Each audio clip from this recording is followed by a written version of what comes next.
Alrighty, Biomutant here with war number 7, back into tier 1.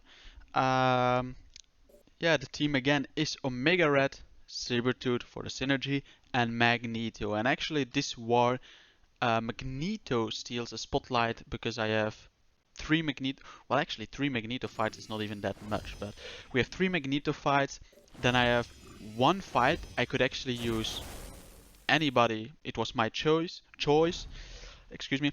And then we had one mini that actually wasn't assigned to me at the start, but of course I have taken it multiple times with Omega Red, um, and then I was asked to, if I felt like it, to also take it with Omega Red, so that the other person didn't need to quake it because he got like a little bit chipped in the first fight. So I felt like, well, you've done the fight plenty of times, and actually any poison immune can do that fight. It's the Manting Mini on Vigorous Assault and Enhanced Regen.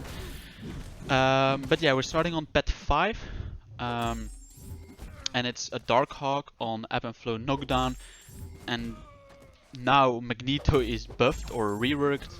Man, this is super easy. I know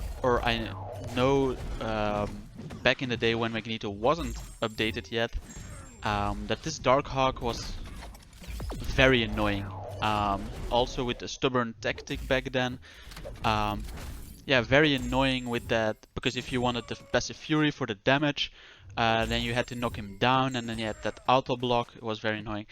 Most of the times it was a Corvus mission, or there was a especially with the Proxima Midnight synergy, you can get the auto block one. Still a little bit tricky if you get parried and whatever, but yeah, now with Magneto, there is no risk to it, and that first hit of the special 3 already KO'd him. I need to try and not exaggerate with my passive prowesses when I'm trying to like charge multiple prowesses, because most often it's not even needed. Especially if I boost, which yeah, most of the times I will do. Yeah, you don't need the 30 or 35 or 40 prowesses against the metal champs, especially if it's a robot or it's a bleed immune champion, because the damage comes from the invisible armor breaks you put on during the SP3 animation. So yeah, here it's a rank 3 Nick Fury, and man, I always remember that this fight, like a couple of seasons ago, went faster than I've done now this season, and I think also previous season. And here I get hit by a special one, but okay, nothing to worry yet, as long as it's not like a full combo into an SP1 or whatever, just the final hit I didn't dash out correctly. But yeah, I'm at the SP3 now. Normally I would say throw a special, like a special 1 or a special 2 before, to make it a little bit faster. But because it's kind of like, yeah, I don't want to say it's cheesing, but basically it's kind of cheesing. Yeah, with this tactic of fighting this Nick Fury here on this node, where you can't counter his heavies in his second phase. I feel like just take it slow and save that SP3, so you always have that SP3 ready when you need to use it.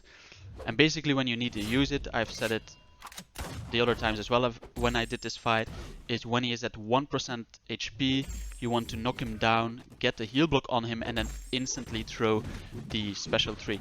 Now, I will say I made a mistake here, and it was a little bit panicky, because I tried to double up the prowesses, and I said before, don't worry about doubling up the prowesses, especially against, well, metal champs and metal champs that are bleed immune. So metal champs that are not bleed immune, I like to double up the prowesses, as well as against, of course, non-metal champs.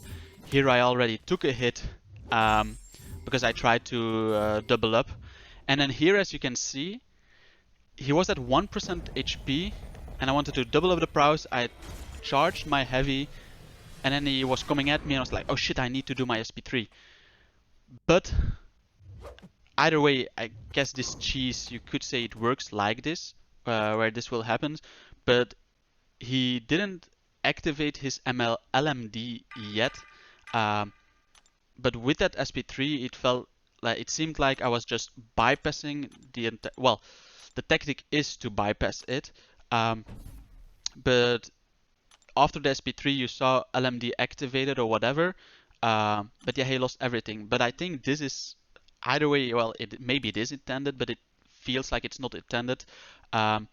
Because in this fight you couldn't see, but in other tries, I've had it plenty of times, you can actually parry him. So in that case, I just hit him on the block because he basically has 1 HP left.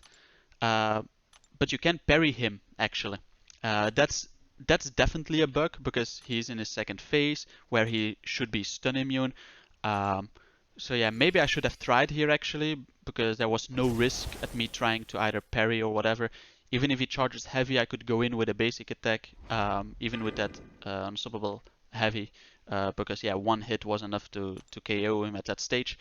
Probably should have tried it just because I wanted to see if it was still bugged, or maybe it is intended that way. Because if I couldn't parry him and he was still immune, then I would say it wasn't bugged.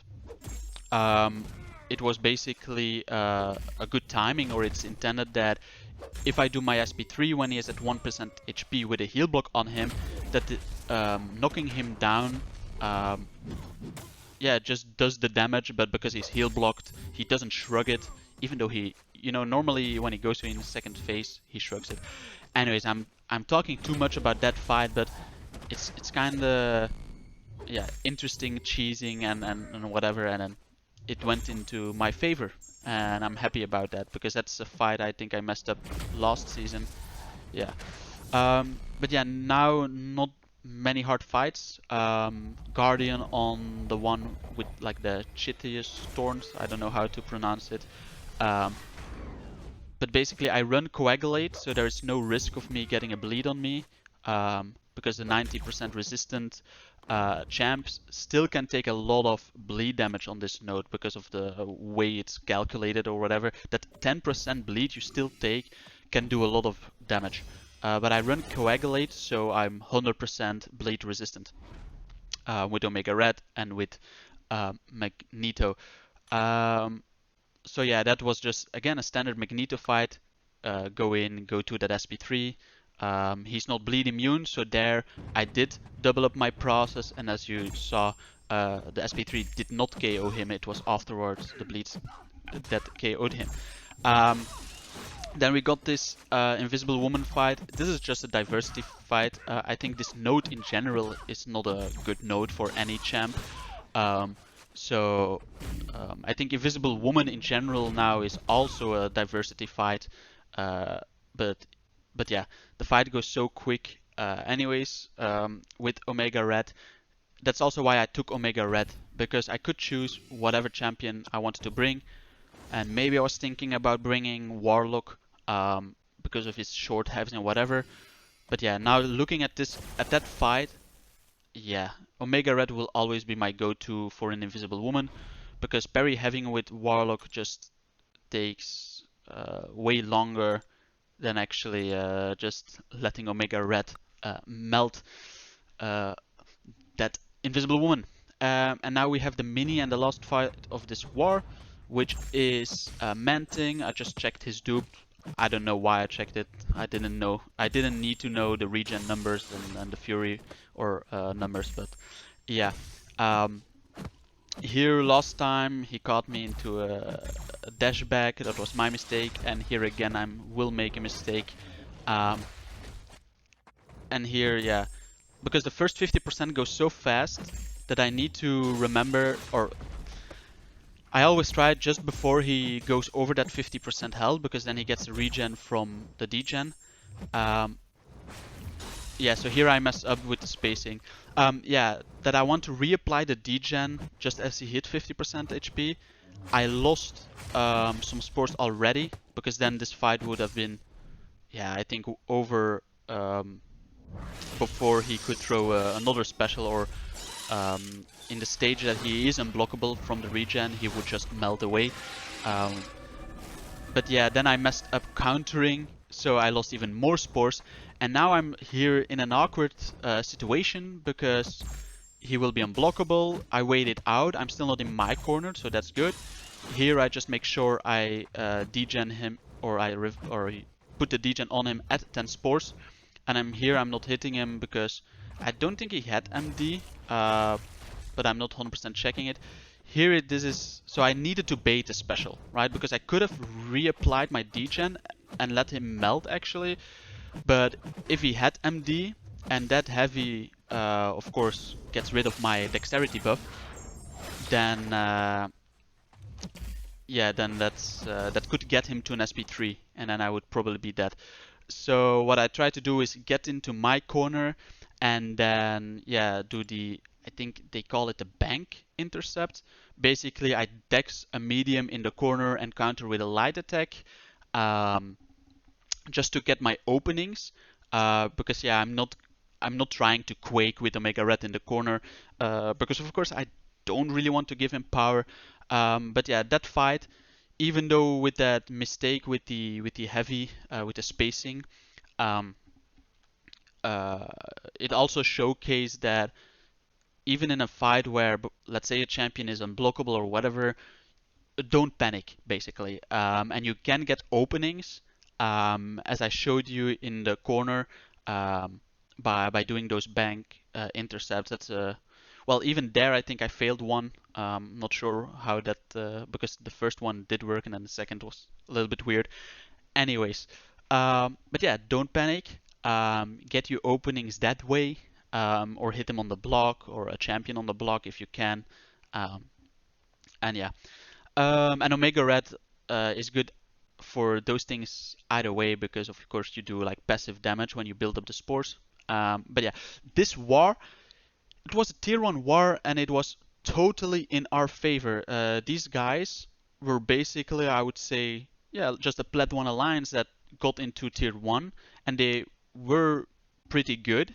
But I think, yeah, having 17 deaths in a tier 1 war, um, yeah, we didn't do that so far this season. So that just means, oh, we should win. But as you also saw, we had 13 deaths.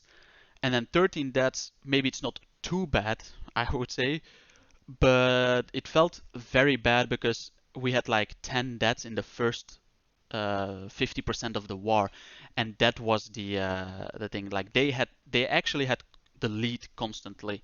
So yeah, we definitely need to work on that. And especially this, because this was a tier 1 war. Just looking at, I guess, previous wars and whatever, we definitely were the better alliance on paper, and we didn't represent that during this war. We did snatch it, we snatched the victory, but yeah, we didn't showcase what alliance we are and we try to be. So yeah, but we take the win, and this also means we don't go out of tier 1, we will stay in tier 1, and we'll see what our next opponent is. Probably not in our favor as this one, but hopefully we do way better than this one and maybe snatch a win as well. So yeah, see you then. Bye.